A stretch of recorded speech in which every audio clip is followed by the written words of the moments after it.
কিয়ামতের ময়দানে জাহান্নামের গর্জন হাসরবাসীরা শুনতে পাবে। আল্লাহ রাব্বুল আলামিন বলেন, ইদা উলকু ফিহা সামিউ লাহা শাহীকান ওয়া হিয়া তাফুর। যখন জাহান্নাম গর্জন করতে থাকবে, জাহান্নামের প্রচন্ড গর্জন, তাকাদু তামাইয়াজু মিনাল গায়দ, মনে হবে যেন জাহান্নাম গোসায় ফেটে পড়তে চাইছে।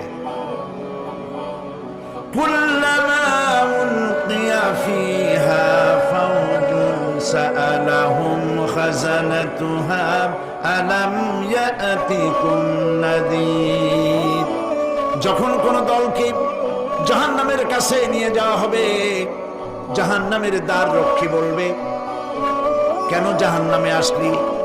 এই কঠিন জাহান্নামের পরিণতি সম্পর্কে কেউ কি তোমাদেরকে কিছুই শোনায় নাই?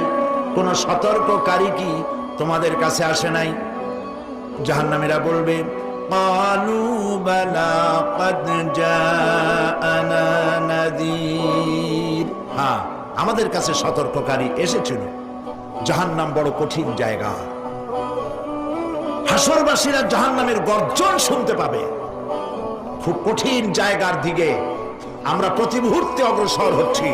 আল্লাহ যেন জাহান্নাম থেকে আমাদেরকে রক্ষা করেন, আমরা বলি আমিন।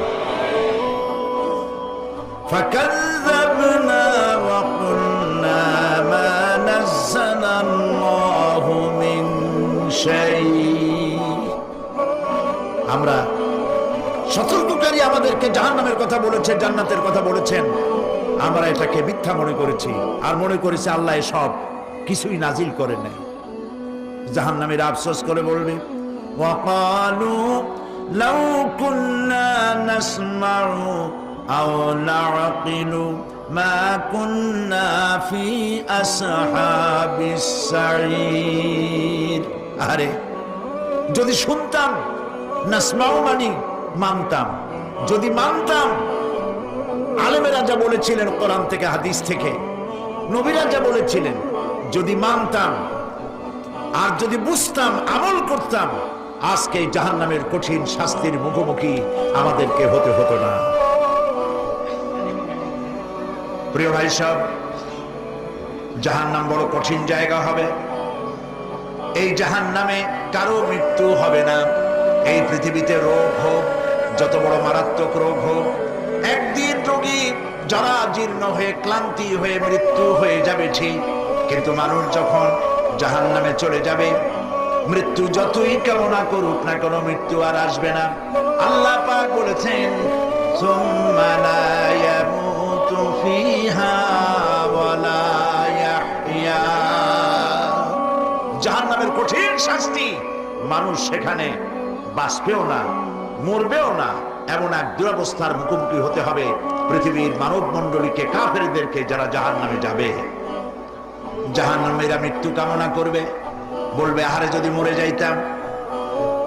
কোরআনে কারীমে রব্বুল আলামিন বলেছেন, লা তাদউ সুবুরান ওয়াহিদান ওয়ালা ওয়াদউ সুবুরান কাসীরা।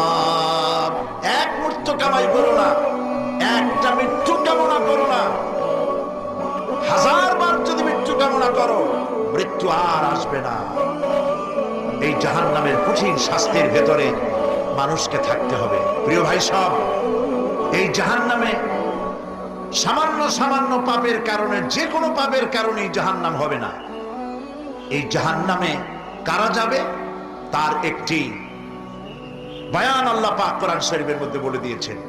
একটি আয়াতের মধ্যে আল্লাহ রাব্বুল আলামিন বলেন, আলকিয়া ফি জাহান্নামা কুল্লা কাফফারিন আনিদ মান্নাইন লিল খায়রি মু'তাদিন মুরিদ। প্রত্যেক অস্বীকারীকে জাহান্নামে যেতে হবে।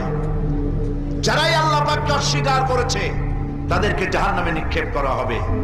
যে সত্যের পথে প্রতিবন্ধকতার সৃষ্টি করেছে, ইসলামী আন্দোলনের সামনে বাধার সৃষ্টি করেছে, আর আল্লাহ পাকের সীমা লঙ্ঘন করেছে, দ্বীনের প্রতি সন্দেহ পোষণ করেছে, আর আল্লাহর সাথে শিরক করেছে, তাদের সকলকেই জাহান্নামে যেতে হবে।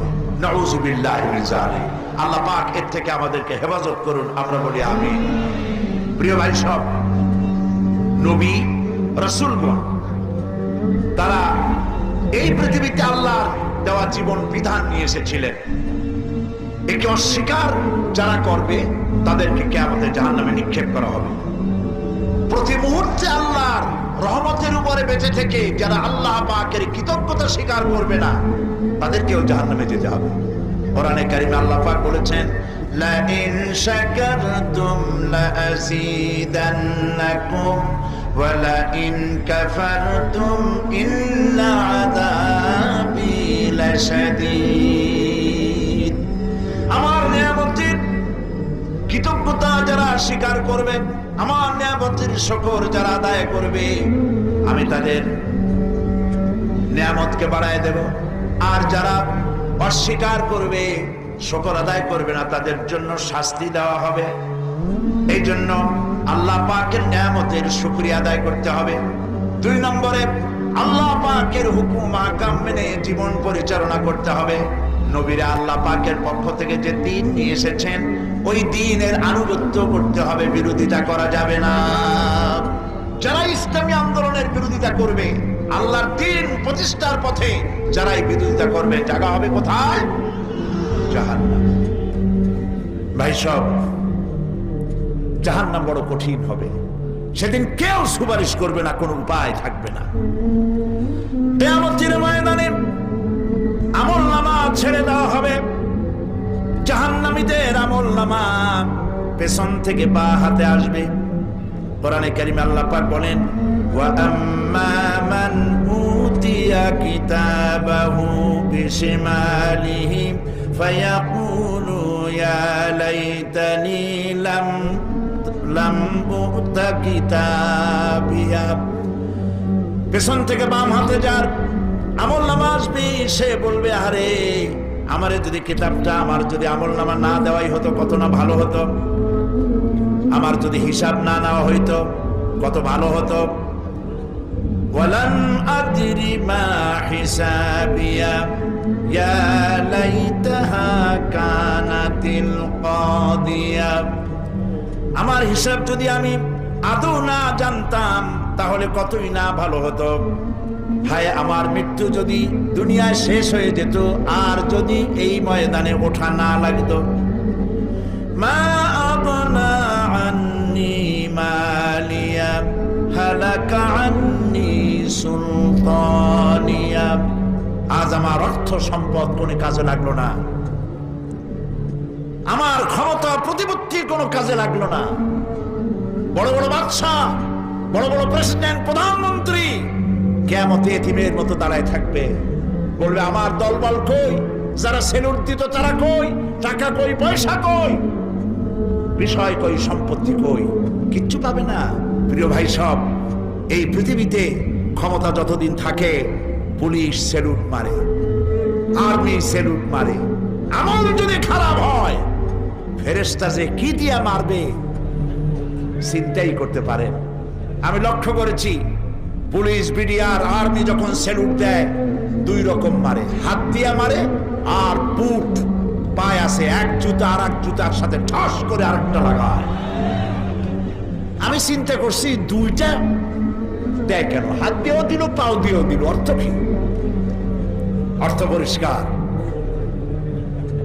সরকারের মন্ত্রী, সরকারের লোক, আপনি আমার সেলুট পাইতে পারেন, ব্রিটিশ নিয়মে মারলো হাত দিয়া, আর একটা ইশারা দিয়া দিল, মারে হতি ইশারা।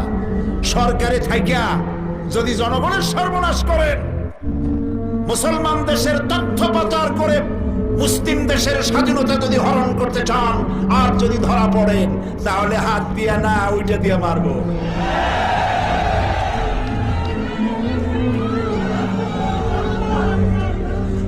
মানুষ কিয়ামতের ময়দানে রাজা, বাদশাহ সব হয়রান হয়ে যাবে।